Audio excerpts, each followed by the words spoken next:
نبی پاک صلی اللہ علیہ وسلم کے بعثت کے ابتدائی زمانے میں سیدہ فاطمہ رضی اللہ عنہا بہت چھوٹی تھی، بچی تھی۔ کسی بنا پر ابو جہل نے سیدہ فاطمہ رضی اللہ عنہا کے منہ پر تھپڑ مار دیا تھا، جس کی وجہ سے سیدہ فاطمہ رضی اللہ عنہا روتی ہوئی نبی پاک صلی اللہ علیہ وسلم کے پاس تشریف لے گئی اور پیارے نبی صلی اللہ علیہ وسلم کو یہ سارا واقعہ بیان کیا۔ نبی پاک صلی اللہ علیہ وسلم نے سیدہ فاطمہ کو کہا کہ اس بات کی خبر، اس واقعے کی ساری خبر آپ ابو سفیان کو کرو۔ ابو سفیان اس وقت تک ایمان نہیں لائے تھے، تو ابو سفیان حضرت فاطمہ رضی اللہ عنہا کو لے کر ابو جہل کے پاس گئے۔ ابو جہل اس وقت کسی محفل میں بیٹھا ہوا تھا۔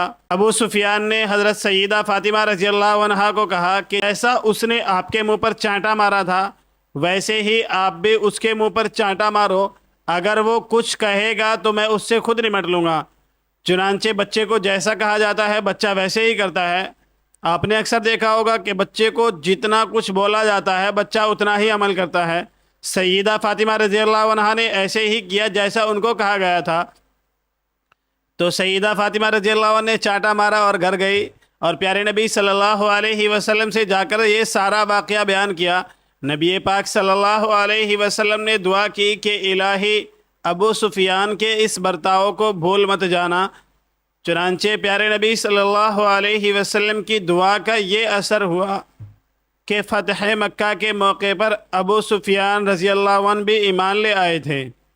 دوستو، اگر آپ لوگوں کو بھی ایسی ویڈیو دیکھنا پسند ہے تو ہمارے پیج کو فالو ضرور کر لیں، اور اگر آپ اس ویڈیو کو یوٹیوب پر دیکھ رہے ہیں تو یوٹیوب چینل کو سبسکرائب ضرور کر لیں۔